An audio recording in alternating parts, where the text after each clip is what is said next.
Yo, what up? It's Compton Rick Rock with Compton Rick Rock TV, and we back with some more content. Man, I was looking for some content this morning. I ran across a bunch of negative content. I was looking at the Munchie B and the Spider Load content. I really don't got too much to say about that. Everything that I had to say about that type of content, I already did already. What do I feel about their situation? I don't feel nothing about their situation. I feel like it's just two people that's going through some conflict, and y'all know how conflict go. Everybody is telling each other's dirty laundry. And I think by everybody being grown, most of the time, a phone call can settle everything. Well, listen, man, my little bro sent me this clipping right here, right in the middle of me looking at the Munchie B and the Spider Load content, looking at everybody doing their reactions to it. And in the midst of that, I get this message from my little brother. And it's kind of crazy because as I'm listening to this, it's right on time with a lot that's going on. So since it came to me, I definitely got to share it to my subscribers. This is some different type of content, but I feel like it's worthy for me to start the morning off with this message. Check this out. This is top tier.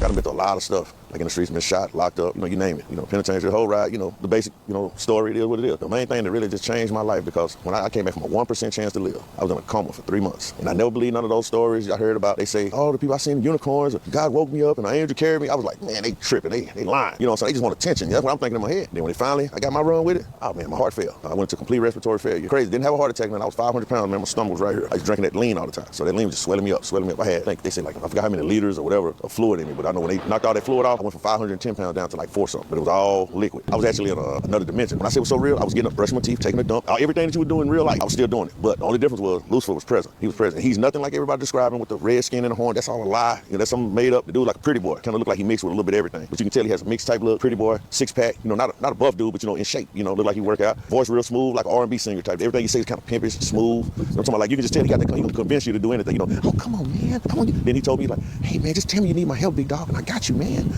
Yeah. And then when he pulled up in a black Bentley, suit made out of diamonds, shoes made out of diamonds. And then, he's smooth talking, say, man, I can help you, man. You got to ask for my help, and I got you. Then I'm like, I'm still street-minded. Like, I knock your teeth down your throat. You better get on somewhere, da-da-da-da-da. But I'm hungry, and I'm not knowing why I'm hungry, because they had me on a feeding tube. So he had some chicks jump out the van, they eating hamburgers. He knowing my temptation. Even more than the women, there was some bad little chicks. But even more than the temptation of the women, they had hamburgers and drinks. I'm thirsty and hungry because I'm not eating or drinking. You knew he was a devil? No, I didn't know. I just knew whoever it was, I didn't trust him, I was like, all right, I'll take your help. So they started feeding me. Then I hop in the Bentley with it. Chicks massage my back, everything. We roll out. And when I tell y'all, he showed me more stuff. Lucifer showed me more stuff than I learned in the Bible. He took me everywhere with him. I'm riding with him. And by the time I realized who he was, I'm living just like we here now. I feel myself walking. It was real. I could pinch myself. I could feel everything like in real life. And man, I never forget. When I finally realized, I'm like, whoa, this dude's the devil. But by the time I realized, he was offering me, he had a mansion full of number of women, every kind of woman you could think of, every kind of car, motorcycle, anything you could think of, he had it. But see, that's why I found out too, he's the bearer of the gifts. He's over the gifts. That's why he was able to, he didn't have no real power. Yeah. He's had power and influence. Like I even challenged him to a fist fight. He was like, oh no, I don't do that. He said, but I got somebody else who does. The big dude come around, like they with it. He got people that they do it, but he's not gonna get his hands dirty. So that's when I realized, like, this dude really doesn't have no real power. All he does, he's gonna get you to do something to him to do something to you, and he get back. He said, oops, okay, I'm gone. Pretty boy, he a pretty boy. He ain't gonna do nothing. He gonna talk to you. Like he told me, like he named off 6 people that he was gonna get because he wanted me to throw a big concert because I do music. He said, I want you to do this concert. It's gonna win him a bunch of souls. By this time I'm him. Well, I'm assuming this is him. And all of a sudden, I said, no, I ain't gonna do it. He gave me the money up front. He said, well, I want my money back plus this and this and this and this and that. I shoot him all the money back. And I think I was $2,500 short. I'm paying him back some millions. And get what he said? Green lighted me. I'm gonna have you kill. He said, wait a minute, no, I'm not gonna have you kill. He said, that's too easy. I'm gonna kill everybody you love. He said, I'm gonna get this person, that person, this person, that person, that person, this person. When I in regular life, every person he named, they gone right now, except for one. And that person like they on their way. They living wild, no cap. When one of the chaplains, they say, come read him his last rites, he's not gonna make it through the night. The chaplain grabbed my hand, he started praying. And then all of a sudden, my mom, I was out of it. This was my mom and my other brother, and then they told me, they said, he snatched his hand back, bam, bam, bam, fell all over the chairs and stuff. He said, I can't read his last rites. He said, that man, he got work to do. He said, God is not through writing chapters for this man. He said, I refuse to read his last rites. The people begged him because they were like, his vitals, my thing was like almost flatline. They had to hit me with I call them the jumper cables. I had to hit him with them 3 times to bring me back to life. And when I tell you this too, I was so out of it. As far as my spirit was so far out of my body. And I'm gonna tell you, it was a prayer. I started praying. It was, I looked to the hills from which my help come. I said, God, please don't let me go out like this. I said, give me a second chance. I'm gonna get my life together. I said, God, please. I said, I completely surrender to you. I said, God, help me, Lord. Then all of a sudden, It was like a donkey kicked me in my chest, man. Bam, I felt my spirit go back in my body. Started breathing. I heard the nurses hollering, doctors hollering. Oh my God, it's a miracle. He's back. He's back. Everybody, they can't believe it. And I wear glasses. And I ain't had no glasses on. Nothing. Cause when I fell and passed out in the emergency room, my glasses broke. So I look out the window. I see a rainbow. And I started shedding tears. I was like, wow. I said, God heard my cry. A worthless sinner at the time. I said, God heard my cry and spared me. I couldn't talk. Had a trach in my throat. Had to talk with that, that hello. I heard the whole thing. Wheelchair. Came back from all that, man.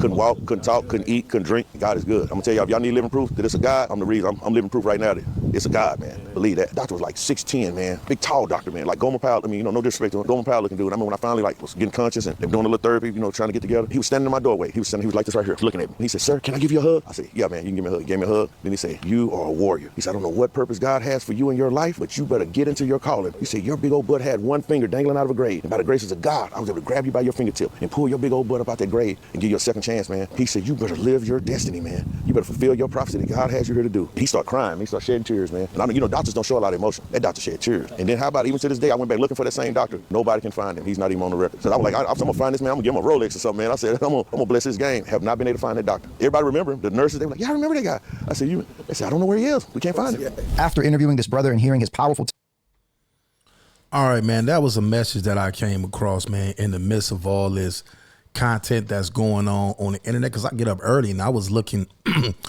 was looking for something to go off this morning. When I seen the content, like I say, with the two brothers that's getting into it with, I was about to literally go in, have my opinion about it, say what I had to say, and do like everybody else, add just a little bit spice to it to turn it up a little bit. But like I say, in the midst of all that, this text message with this video that I just showed y'all came up. And it's crazy because I'm going to tell y'all something, man. We all have them type of experiences, and I'm not trying to be on here holier than thou and try to convince nobody to, everybody believe in what they believe in, and that's that. But we all had our experiences, and, everybody telling these jail stories, but nobody is telling them stories.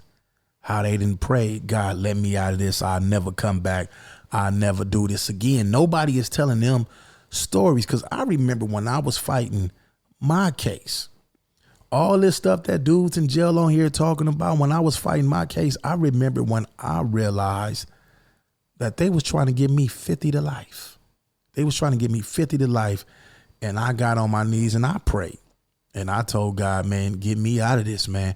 And sure enough, my grandmother and my family came up with $25,000. Back then, $25,000 was a lot for a lawyer.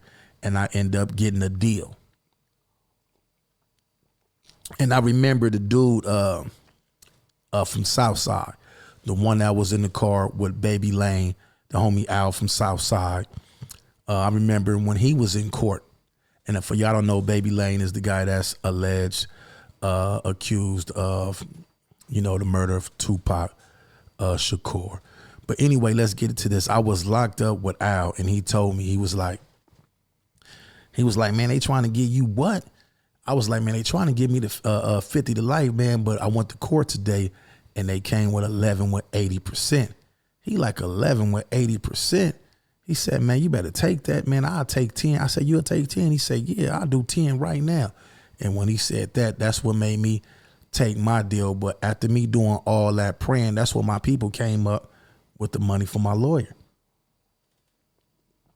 So, man, prayer is real. It done been a lot of situations where I done found myself praying, God, get me out of this. God, get me out of that.